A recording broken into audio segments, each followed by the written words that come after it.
All right, let's spin.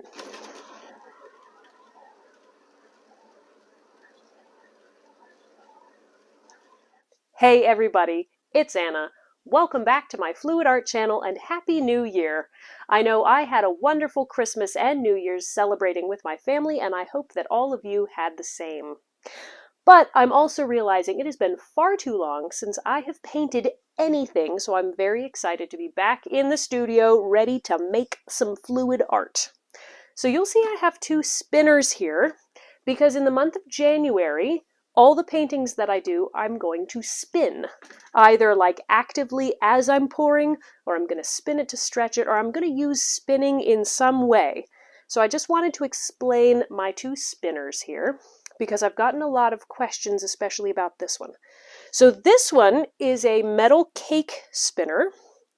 I bought it on Amazon. It was through a link that David Voorhees, who's the left-brained artist, he had shared. So if you want to buy this exact one, I don't remember what brand it was, but you can find his video where he talks about spinners, and you can find the link there. But I think there's a number of different brands on Amazon, so that's very smooth. This is great for small canvases, or for like records or clocks, or doing things like that where you want it to sit flat on the spinner. For bigger stuff, though, I have this custom-made one.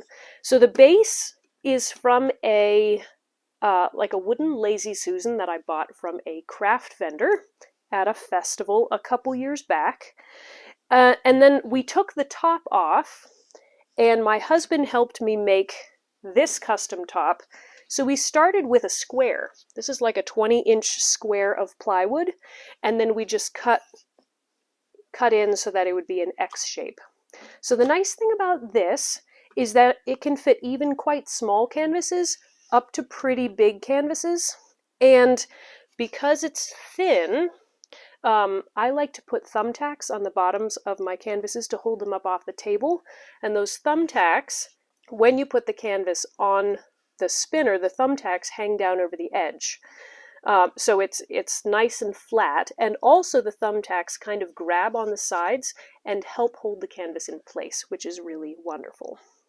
So I like that. So this one, I've never tried to spin a canvas that's too big for this, but I haven't done a really, really big one. You could put a pretty big canvas on this. So that's my spinner. It's halfway custom. If you wanted to make your own just from scratch, you can buy the like the Lazy Susan metal piece. It's like it's like two squares with ball bearings in the middle. You can buy those at Home Depot or Lowe's or a hardware store, and just attach a base and attach your top. You don't have to start with a Lazy Susan, but that's what I did. All right, those are my spinners. My colors, I'm going to do a ribbon pour, and I have just some random colors. So I have lemon yellow, olive green, cerulean blue, ultramarine blue. This is a new color for me. This was a Christmas gift. And metallic copper. And then I have some white as my base coat. In terms of paint consistency and mixture, these are all mixed with American Floetrol. For the colors, which are tube paints, it's 1 part paint to 3 parts Floetrol, and then thinned with some water. This, I would call this a medium consistency. It flows nicely, but it's not terribly thin. It takes a good couple seconds for that mound to disappear. For the base paint, it's a mix of a couple different brands. I mix this 1 part paint to 2 parts Floetrol. And it ends up at the same consistency. So depending on the kind of paint you're using, you may need to alter your ratio slightly. But the point is, we got a nice medium paint, good kind of all-around paint consistency. This'll be fun. Let's make a painting.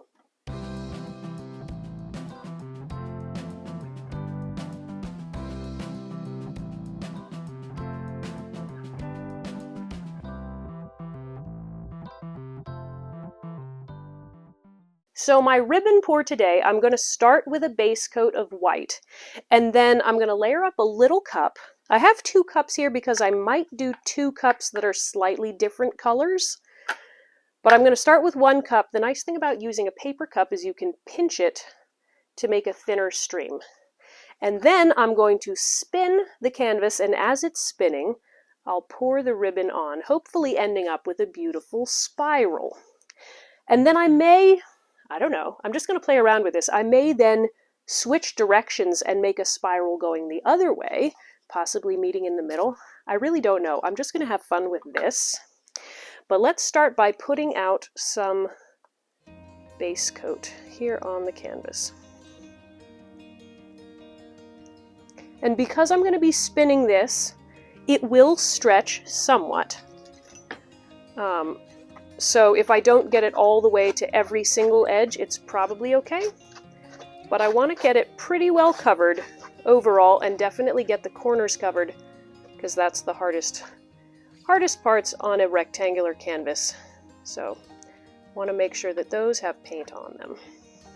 I'm going to take it all the way up to the edge, but not work really hard to cover it down over the sides, because I do think that's going to happen automatically just from spinning. So I'm just working to cover the corners. Trying to get my base layer at least relatively smooth. Again, as it spins, it will level itself out. But if you have really big kind of chasms and mounds of paint, then it may stretch your design a bit. So trying to get it relatively even. And this is thicker than I would typically use for like a micro swipe base coat, so trying to smooth it. Okay, that looks pretty good to me. I'm gonna quickly torch it because I see a few air bubbles.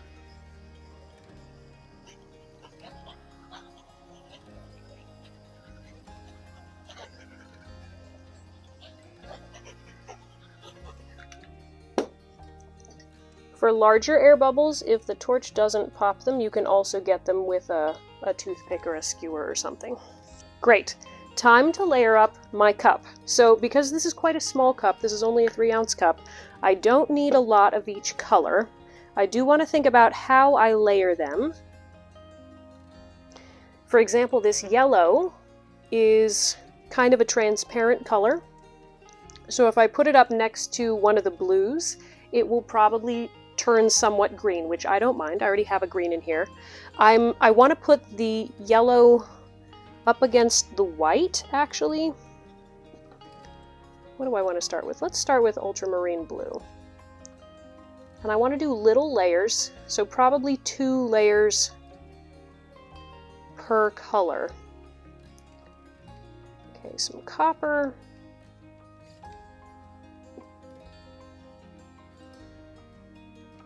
Olive.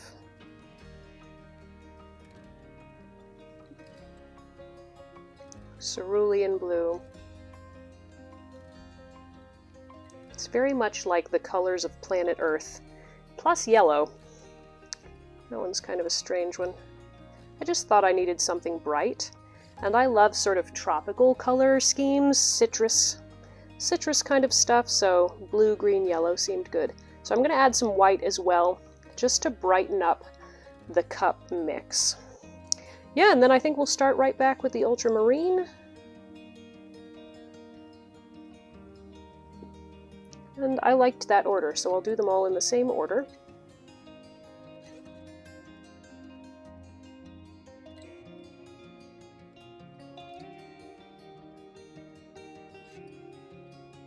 Finish with just a bit of the Ultramarine blue.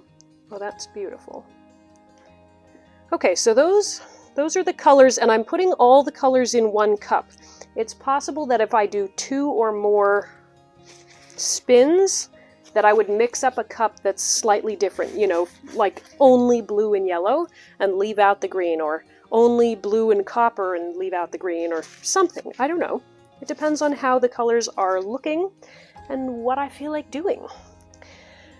I'm going to be spinning this way, whoosh, which means I need to put my canvas up against the sides like this, so that as I spin, it catches on those on those thumbtacks right away. And getting it centered is tricky, but you definitely want it centered or your design is going to flow off one side instead of the other. So that looks pretty centered to me. So the vision I have in my head is spinning the canvas and then just pouring kind of a straight line starting from the outside and moving towards the inside, and when it gets to the middle, I stop. So that we have this nice ribbon of color, perhaps starting larger and getting narrower as we get close to the middle and ending right in the middle. And I should be able to find the middle because as it spins, I'll be able to kind of hone in on that one spot. So that's my plan. We'll see how it works. So I'm going to pinch my cup here, spin it, and then go in and we'll see how that works. And I want to pour from fairly low down so it doesn't have too much velocity when it hits the canvas. All right, let's spin.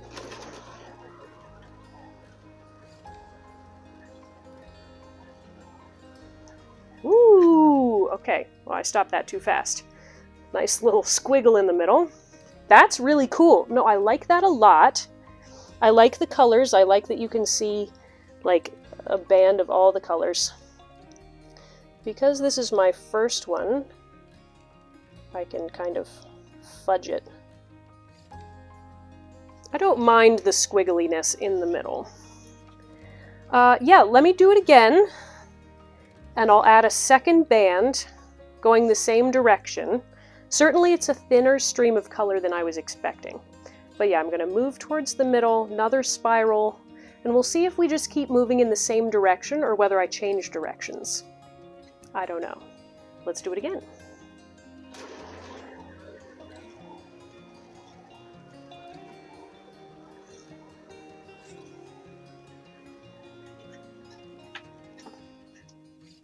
Okay, well this middle's a mess, but that's a really pretty spiral.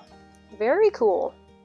So the middle, of course, is a mess because I have a bit of a tremor in both hands, and so it's hard for me to have like really good detail control, which is why ring pours, I'm terrible at ring pours. So we'll see what I end up doing in the middle. I may kind of swirl the middle with my finger eventually. I'm liking it a lot. I still have plenty of paint in this cup. I don't know if I just keep adding spirals of the same colors or whether I mix it up. I kind of wish I had like a magenta or something really fun, but I don't. I think I'm going to do one more and just see how that looks, and then see, do I need something that's more of the darker colors or more of the whatever. I don't know, but I'm liking it. All right, let's do it again.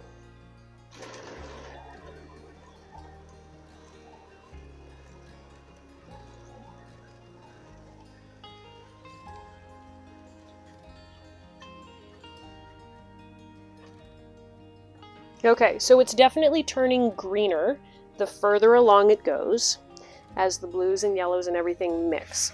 So I think I'm going to layer another cup and not put any green in it.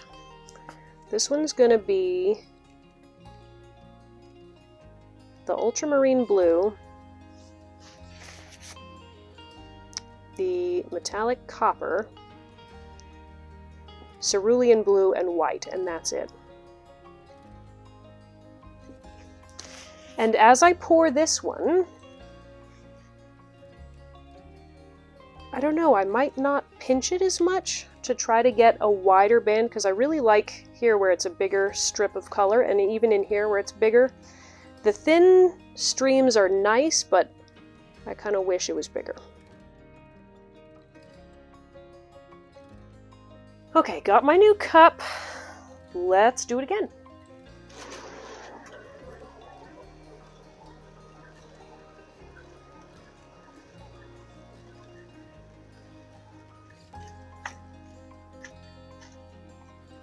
Okay, well that's different.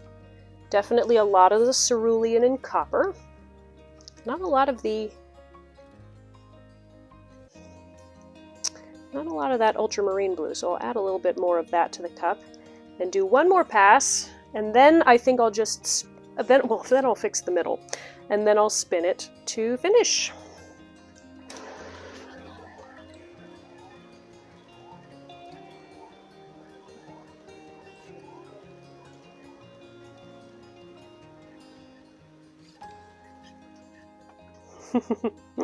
Okay, well, we got more of the ultramarine blue, that's for sure. I was trying to fill in the gaps, you know, where there was more negative space, which is harder to do than you'd think. Well, maybe you'd think. So my lines overlapped a little bit on that one, but I don't mind that. Okay, what to do with the middle? I think it's less that the colors are an issue and more that we don't have nice clean lines of white. So maybe I'll just use the end of this brush and kind of trace some white spirals.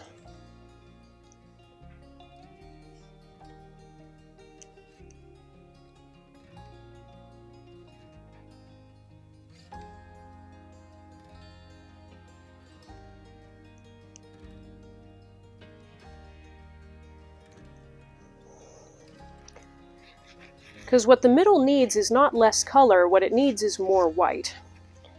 So I'll just try to add that in a bit at a time.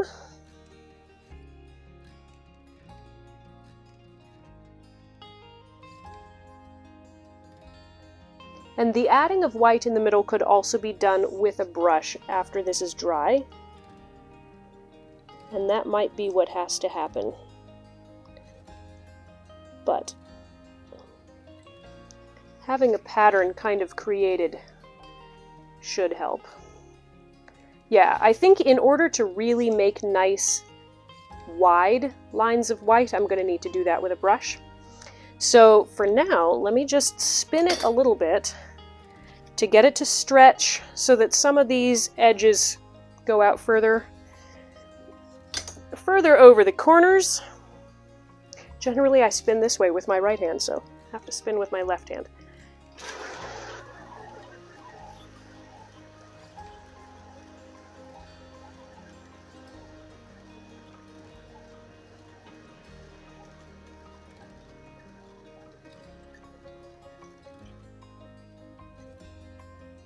Okay, well, it's spinning nicely. Of course, I sent all of this over the edge.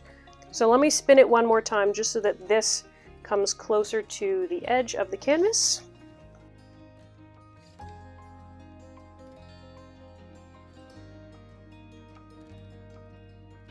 My center is good. I don't want to affect the center, but I do want to send more of the paint down this direction. So, shifting it slightly on the spinner. Let's give it one more spin and hope that that's good.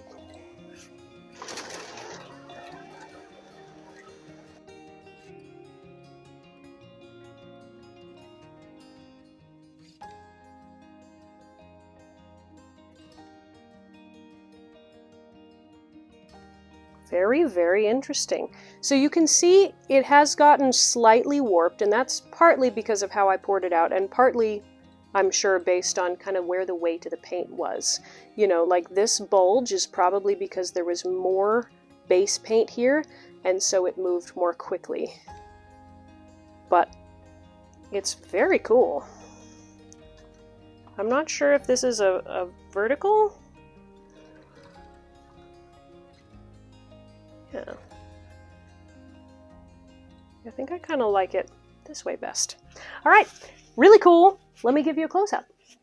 Okay, here we go. So the middle obviously has lots of paint, because that's where all of the streams converged.